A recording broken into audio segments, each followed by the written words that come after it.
live in the solution. I'm Mary Trimble, and I have to apologize for my long absence. I needed to give myself time over the holidays to properly mourn my mum and to spend time with my family. This was my mum's holiday, my holiday, so it was a bit of a difficult time, but still it was still full of some joy and happiness and community. So I just needed to take that time for myself. So I apologize. I am back, darling. And I would be most grateful because while I was away, I lost quite a lot of subscribers. So I would really appreciate if you haven't already, please subscribe, like my videos and share them on your social media, and please comment. I adore feedback. I'm here to communicate with you guys, to make a connection.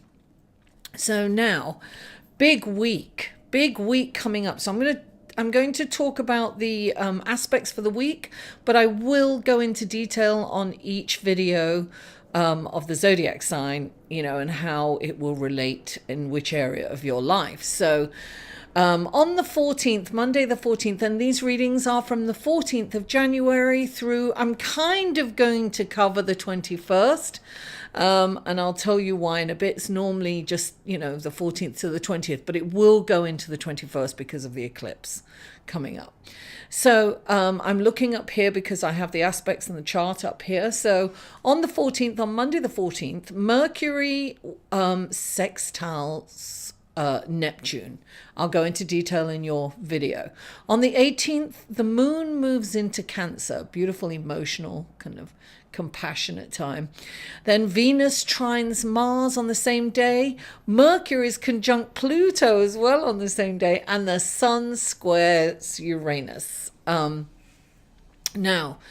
on the 20th, the Sun moves into Aquarius. So happy birthday, Aquarius. Venus is square to Neptune on the same day. And then on Martin Luther King Day, the 21st, actually it's the 20th and the 21st, depending on where you are in the world. But this is a super moon. And a super moon means that the moon is very close to the Earth in its orbit, right?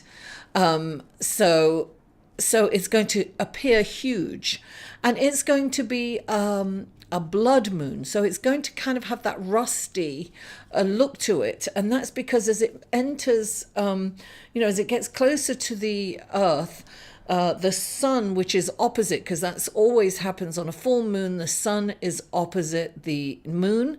And as it moves into the orbit of the Earth, the fractal of lights makes it appear reddish, rustic kind of color.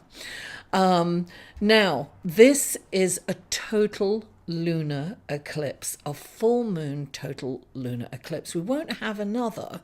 And this is the first of the year. Guys, we have 5 eclipses this year, which is kind of a lot. But this is the first of the year, and we won't have a total lunar eclipse like this, a supermoon, until March of the year 2021. So that's a long time to wait. Anyway, so that is they are the aspects for the week. So this is going to be the intro. This will be put on every video, and then we'll go into your horoscope. Okay, so let's go to your horoscope, shall we? Hello, Libra, and welcome to your reading for January the 14th through January the 20th. But I will go into the 21st a little bit because of the total lunar eclipse. Now, Libra, let's go to your horoscope without further ado, and thank you for your patience. Mercury is having a great discussion with Neptune, right? So Mercury is in your house of roots and Neptune is in your house of kind of work. I have a feeling that I think some of you may be contemplating a move to a new home, or a new area, a new city, a new country perhaps, or you may have already moved and you're planning to work from home. That's very likely a possibility for you Librans. Now, that's on Monday. On the 18th, there's lots going on. There's several things going on. First of all, the moon moves into Cancer. That's intuition, darling. And it's going through your house of career and status. So you're likely to have a lot of connections at work. You're likely to feel connected to them, and you may be because look, the moon in Cancer is really intuitive, right? So trust your gut feeling, because your psychic ability is enhanced at this time. And that's really it's almost like, look, you can anticipate what they're about to do before they even know it at work. So it's really about trusting your gut feeling, because that gut feeling is going to guide you through the day. Now, on the same day, Venus, the planet of love, finance, and relationships, is in a beautiful relationship to Mars, the planet of action. So Venus is in your planet of communications, right? And Mars is your relationships, is in your relationship house. So it's like it's almost like you have a silver tongue, darling. You have this incredible loving way of communicating with people and easily connecting to them. Oh, I'm sorry. So reach out to someone and tell them how you feel. It's going to be really easy for you to express yourself at this time. And it's going to be effortless because you're so charismatic. Now, on the same day, Mercury in your house of roots, which is, your intellect, is conjunct to Pluto in the same house. So this is like, this is almost like connecting to the planet Earth, right? You could be researching or contemplating how to live off the grid even, or at the very least, how to live in harmony with nature. You're probably looking into ways of conserving energy. Your thoughts are very much on the ecosystem, because the planet is our home. This is our roots. Once we destroy this planet, where are we going to live? We're not. So we really have to wake up. And I feel that I feel that you're going to wake up somewhat and really be concerned. Now, the sun is in the same house, the fourth house, is in a challenging aspect to Uranus in the seventh house. So you may run into an old friend unexpectedly. It's like, or maybe a relative might show up unexpectedly to stay to visit. Expect the unexpected. That's what I'll say about that, Libra. Now, what else have we got? So now on the 20th, the sun moves into Aquarius in your fifth house, your house of creativity and family and children. This is a perfect day to attend an art gallery or go to a concert, or to be around people, or to be around loved ones and children. You could even have kind of a girls' night out or a guys' night out. Now, on the same day, Venus is in the third house. As I said, it's in the house of intellect, and it's in a challenging relationship to Neptune, which is the planet of dreams and wishes and delusion and illusion, and deception it can be. With this kind of energy, your thoughts could be a little scattered. So you might find it kind of difficult to focus on this day, with a tendency to drift off daydreaming, or fantasizing. Perhaps a little confusion over what is your actual reality. I would suggest that you don't buy anything during this time, because without thoroughly, it's almost like you're just like, oh, I want that, I'm going to get it, without thoroughly checking your bank account. So I would refrain or resist from purchasing something that you on a whim, because sometimes it's impulsive energy, right? There's impulsive energy there. Now, the total lunar eclipse is happening in Leo in your 11th house of community. And the sun will be in, so they're kind of opposed, right? The sun is going to be in your 5th house. And the sun is ruled by Leo, right? So it's kind of interesting that they're in opposite houses. You may need to let go of a relationship. There may be a relationship that you need to let go of, Libra. It could even be a relative that you need to not, maybe that one that showed up as a surprise visit. It's okay to release with love. Remember to release with love. It's like, just allow it to just drift away.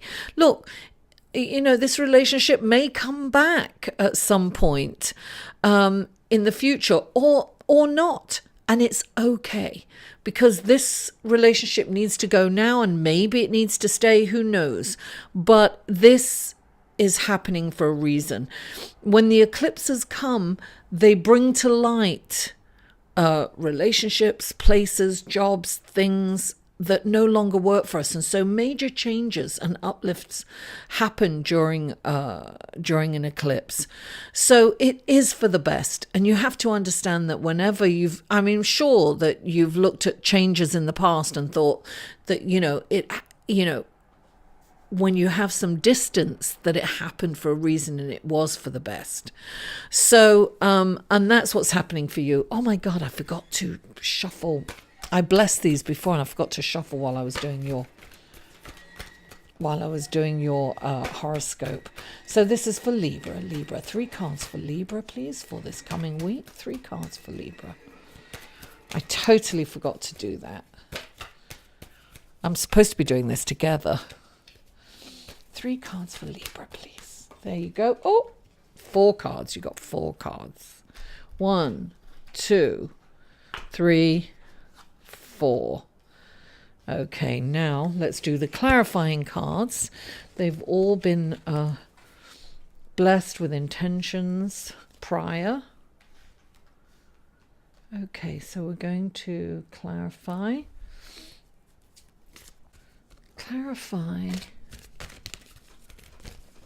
Wow, this is interesting.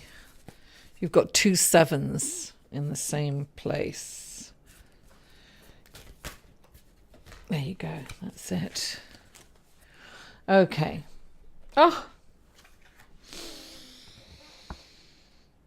The 5 of Wands is your first card up. When this card comes up, it's saying there's some kind of conflict going on, but you shouldn't avoid conflict, because sometimes when this comes up, you want to kind of avoid it and not deal with it. But Libra, by dealing with it, you will come out on top, but you have to deal with it not in a dogmatic way. It's got to be diplomatic, it's got to be creative, and it's got to be solution oriented.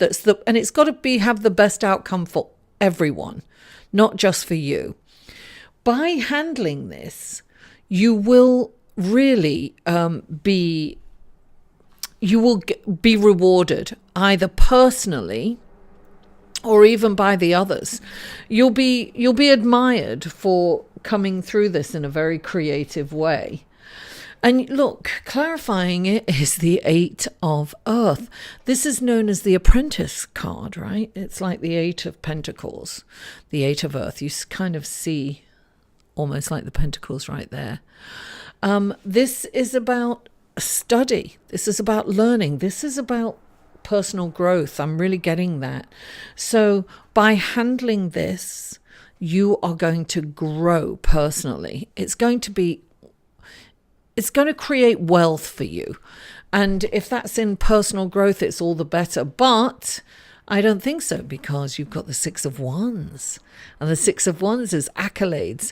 So by handling dealing with this issue, you are going to be revered. And this is public accolades. It's not, I always say at the lowest end, it's kind of a child saying, you're the best aunt, you're the best mum, you're the best dad in front of people. And, you know, or your boss giving you a compliment, or you're getting a raise, or I'm getting that this is at work, that this is in your place of business. It could be your career, it could be, you know, your business, something. You are going to handle this issue, or this problem that you have, and you are going to be revered for coming out on top. Don't avoid conflict. Handling it's going to be amazing. And look, it's heart-centered. You've got the king. I love this. This kind of reminds me of Leo, right? This is the king of fire. The sun is behind him, and he's heart-centered, right? The king of fire is he's really a brilliant leader. When he is led, when he puts spirituality first, when he is guided by spirit, he is the best leader.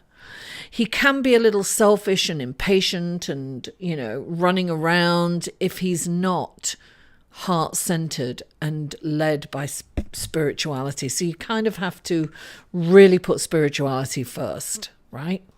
Now, the next two cards that come up, it's interesting, right? It's the Seven of Pentacles and the Seven of Cups. It's like you have a choice here. The Seven of Pentacles is about doing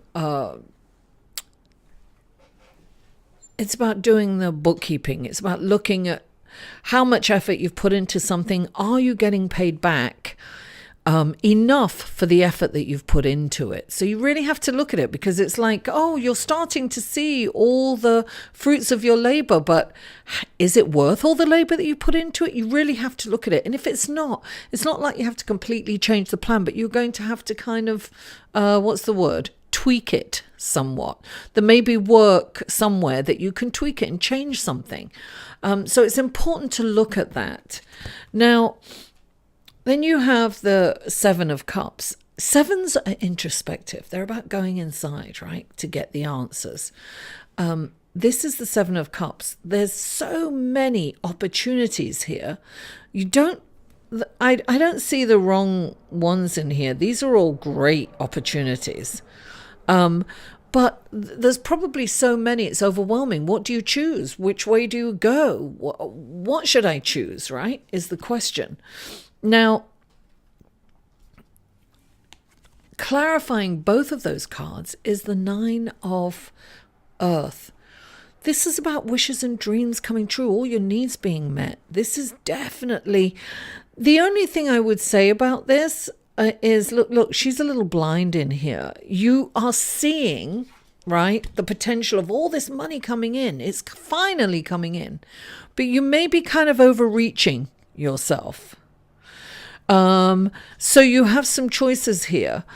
It's important not to don't spend the potential, right? So when this card comes in, I'm always thinking that you kind of have this, you're seeing everything coming in, you're all excited and you're celebrating, and you can overspend because you're seeing it all coming in, and you think that that's going to happen the whole time. Look, really look at your books, weigh the pros and cons. Are you getting enough for your money? Do you need to tweak it? Don't go overboard in celebrating and spending too much, or spending the potential of what could come in. It may not have come in, but you're kind of seeing, like, you know, you may be overestimating what is coming in. It probably will come in, but resist from overspending is all I'm going to say. Resist from, laying out too much. You know how many businesses have gone under from, they started to make money and then they overspent and overdid it. They expanded too soon. It's kind of that. It's like you're expanding too soon. So there's a little warning from the universe for you. So Libra, thank you so much for tuning in. Please don't forget to like this video, share it on your social media, and comment. I live for comments and feedback. And if you haven't already, please subscribe. I love you all, and I'll see you next week.